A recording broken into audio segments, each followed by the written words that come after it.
Hey yo! Dans le précédent épisode de StarTech, j'avais utilisé de l'impression 3D pour expliquer comment la distance Terre-Lune était mesurée. Pour ce nouvel épisode, j'ai envie d'aller dans un autre domaine de la tech, celui de l'intelligence artificielle. En fait, je me suis souvenu que Castor Moser était parti au zoo pour vous parler de ces incroyables animaux en smoking que sont les manchots. Mais manchots, pingouins, vous connaissez la différence? Perso, je vais être honnête, j'ai toujours eu du mal. Donc je me suis dit que ça serait marrant de fabriquer une petite intelligence artificielle et de lui apprendre à faire la différence entre ces deux espèces quoi. Et puis ça sera un peu l'occasion de la mettre au défi. Pensez-vous être capable de faire mieux qu'elle? Eh ben on va voir ça tout de suite.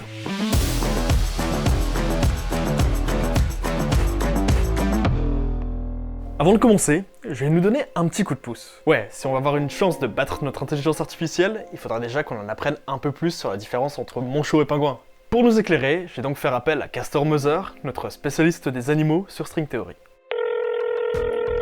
Salut Castor Moser, merci d'avoir accepté mon invitation. Avec plaisir. Donc dans une précédente vidéo où tu étais parti au zoo à la rencontre des manchots, tu nous disais que justement on les appelait tout le temps de façon abusive des pingouins. Ouais. Je voulais savoir un peu d'où venait cette erreur en fait qu'on fait un peu tous. Je pense qu'on appelle pingouins abusivement parce que les anglophones ont le même mot pour les manchots et les pingouins. Ils les appellent tous penguins, et du coup il doit y avoir des erreurs de trad. C'est la raison la plus bête qui soit, mais pourtant c'est presque rentré dans le vocabulaire de tout le monde, alors que non, c'est pas pareil. Donc si c'est une erreur qu'on fait à l'oral, c'est quoi la différence? Enfin, je sais pas du tout comment... En fait, ce sont des espèces différentes. Déjà les manchots, il y a plein d'espèces différentes. Il y a les manchots Adélie, les manchots empereurs, les manchots de Humboldt que t'as vu dans l'épisode au zoo. Ok. Il y en a plein. La différence déjà, bon même si sur une photo ça se voit pas, c'est que les pingouins sont plutôt dans l'hémisphère nord et les manchots sont dans l'hémisphère sud. Et puis surtout, les pingouins, il y a qu'une seule espèce en fait. Il y en a deux, mais il y en a une qui s'est éteinte, donc maintenant il reste les petits pingouins. Il y en a même en Bretagne. Et la plus grosse différence, c'est que les pingouins volent. C'est assez fou, mais les pingouins volent, ils ont des ailes. On peut comprendre que visuellement on puisse les confondre parce que ils ont un peu le même smoking, un petit peu noir et blanc comme ça. Tu m'as dit aussi que toi, justement, pour pouvoir différencier des espèces, celle-là et d'autres, tu utilisais une application. Il y a une super appli que j'utilise assez quotidiennement parce que je suis assez nulle en identification, que ce soit pour les plantes, pour les animaux. Et il y a une appli qui s'appelle Seek by iNaturalist. Soit t'as déjà pris une photo et tu peux la rentrer dans l'appli, soit tu peux la prendre directement depuis l'appli et tu vois en direct l'appli qui processe un peu et dit bon bah voilà, je pense que c'est un animal de tel taxon, tel machin, puis au bout d'un moment, il arrive à trouver l'espèce. C'est super intéressant parce que c'est vraiment ce que j'avais envie de refaire, vraiment prendre en photo une espèce et comprendre comment un peu l'intelligence artificielle derrière va process, comment elle va réussir à comprendre tout ça et faire de la reconnaissance d'image, c'est vraiment le domaine d'intelligence artificielle. Ah c'est super intéressant, je suis curieuse de voir comment ça marche, comment on fait une IA comme ça. Merci beaucoup pour tes explications. Bah de rien. Et puis à très bientôt. À très bientôt, bon courage. Merci.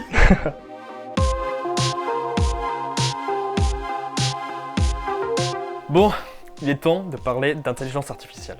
C'est une star en fait qui fait toute la une en ce moment, c'est bien elle. Et derrière cette expression se cachent en fait de nombreuses technologies pour rendre nos machines intelligentes. Dès les années 50, le mathématicien britannique Alan Turing se demandait en fait si nos machines pourraient penser un jour. Et c'est en train de devenir une réalité, la recherche ayant permis d'énormes progrès dans ce domaine ces dernières années. Microsoft, par exemple, a lancé le projet WildMe, un projet collaboratif pour suivre la faune et participer à sa préservation. Le but étant d'agréger un maximum de données sur les animaux pour mieux les comprendre et les suivre. Ce qui est génial avec ce projet en fait, c'est qu'il nous présente de très bons exemples d'application de l'intelligence artificielle. On a par exemple de la vision par ordinateur, pour pouvoir récupérer le texte et les informations présentes sur les vidéos et les photos postées sur YouTube, ou sur d'autres réseaux sociaux. Ce qui permet en fait d'automatiser la récolte d'une quantité très importante de données.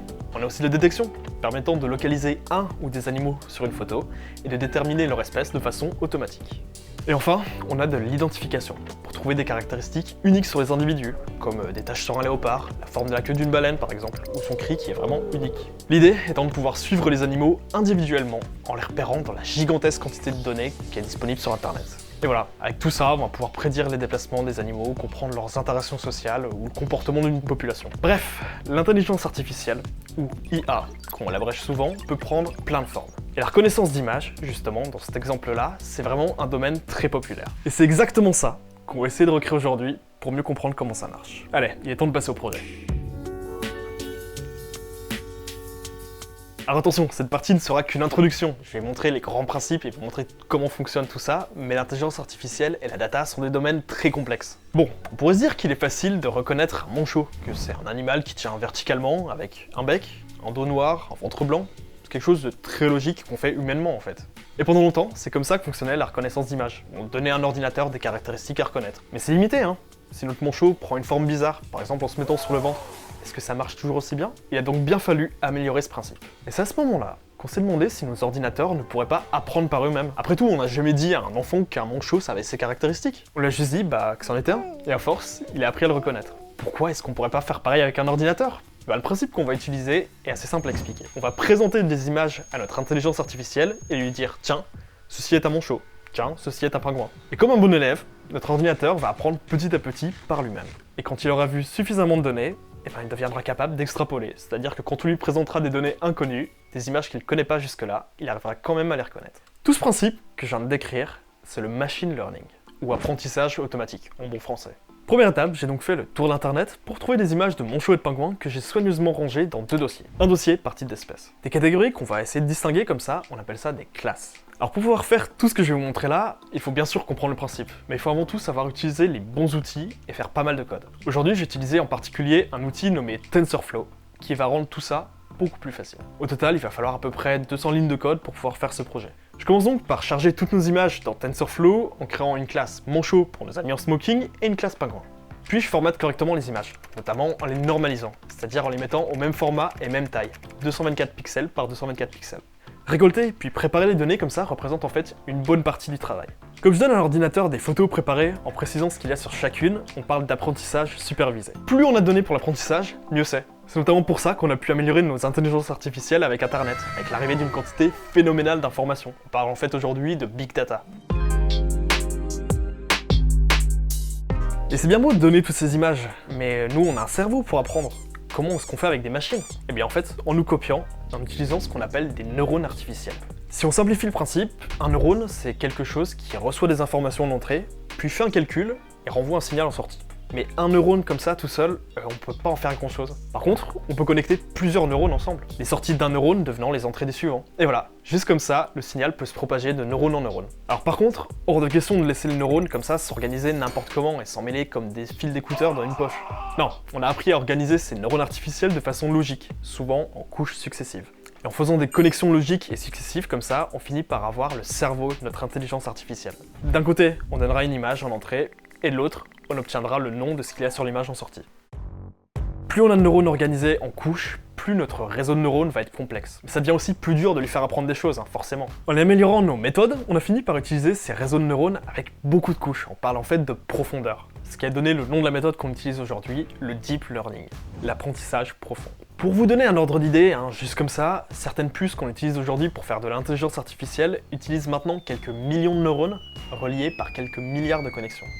Ça donne le vertige. Revenons à nos images que j'ai préparées tout à l'heure et à nos neurones bien placés. Maintenant qu'on a tout ça, il est temps de connecter le tout.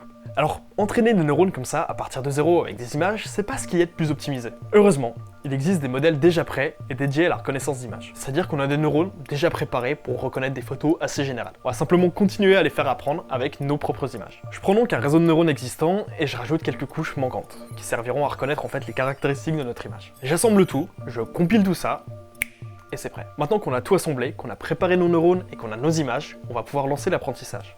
Les images vont pouvoir être traitées et envoyées dans notre réseau de neurones des milliers de fois. Et chaque neurone va petit à petit adapter ses connexions avec les autres pour mieux reconnaître les images. En réalité, c'est surtout beaucoup de maths et de calculs qui se passent derrière. Mais on peut visualiser le résultat de l'apprentissage et mesurer au fur et à mesure les erreurs que fait notre ordinateur. Plus il va apprendre avec le temps, moins il fera d'erreurs et ça va se voir. Effectivement, on voit dans notre cas que plus le temps avance, moins notre ordinateur fait d'erreurs. Grâce à nos neurones, il est bien en train d'apprendre.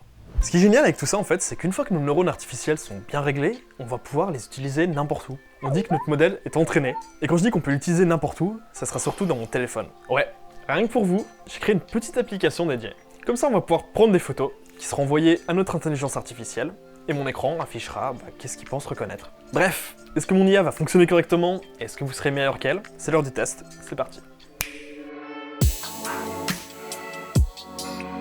Mon modèle qu'on a préparé est chargé dans le téléphone et on va pouvoir passer au test. Je clique donc sur Analyse, je prends en photo, et attention... Je vois manchot à 89,61%. Ça fonctionne plutôt bien, 89,61%, il est plutôt sûr de ce qu'il a comme réponse. On va tester sur d'autres images pour valider. Je vous invite à compter vos points, est-ce que vous l'aviez aussi? C'était bien un manchot. Celui-ci, on va recommencer pour voir. Hop, le signal passe dans notre réseau de Je neurones. vois pingouin à 97,90%. 97,9%, l'intelligence est bien plus sûre d'elle, et c'est marrant parce que, en fait, pingouin, il y a finalement une seule espèce, contrairement à un manchot où il y a plein d'espèces. Et c'était bien un pingouin, 2 points pour l'intelligence artificielle. Et je voulais tester d'autres images, je voulais prendre celle-ci, par exemple, sous l'eau, pour voir si ça marchait toujours aussi bien. Je vois manchot à 79,81%. Notre intelligence est un peu moins sûre, on est toujours à 80%, mais voilà, ça fonctionne toujours. C'était bien un manchot. Je voulais prendre celui-là aussi, qui est très sympa. 3 points sur 3, est-ce qu'on aura... Je vois manchot à 97,62%. Ça marche super bien, on était toujours sur un manchot. Mais par contre, pour la dernière image, je vous propose de faire une petite expérience en plus. Je pense que là, vous allez être plutôt serein pour dire que c'est ni un manchot, ni un pingouin. Mais qu'est-ce qui se passe avec notre intelligence si je lui donne cette photo-là? Je vois pingouin à 63,18%. Bah ouais. Alors c'est intéressant parce que notre modèle là était obligé de donner une réponse finalement. On lui a appris à reconnaître deux choses, on lui envoie une image, ben on est obligé de reconnaître une de ces deux choses là. Mais il n'empêche qu'avec 63%, notre intelligence artificielle était un petit peu moins sereine que tout à l'heure. Évidemment voilà, c'est ici qu'on atteint en fait les limites de notre mini intelligence artificielle, de notre petite expérience. On a quand même réussi à avoir un score de 4 sur 5. Je sais pas vous combien vous auriez fait, mais c'est plutôt honnête pour notre petite intelligence. Voilà donc comment on peut créer une mini intelligence artificielle soi-même. Que ce soit pour reconnaître des images comme ça, ou dans nos assistants vocaux, bientôt dans nos voitures, l'intelligence artificielle arrive petit à petit dans notre quotidien. Imaginez si au lieu de simplement reconnaître un manchot, notre intelligence se mettait par exemple à dire que celui-ci est un manchot royal, qu'il a les pattes posées sur des galets qui viennent pas de n'importe quelle île, qu'ils viennent de Géorgie du Sud. Bref, ça pourrait devenir vraiment un second cerveau pour vous. L'intelligence artificielle a de beaux jours devant elle. Bref, si vous aimez la tech, je vous donne rendez-vous très bientôt pour d'autres épisodes de cette série. Abonnez-vous, activez la cloche, n'oubliez pas de suivre String Theory sur les réseaux sociaux, et je vous dis à très bientôt. Ciao!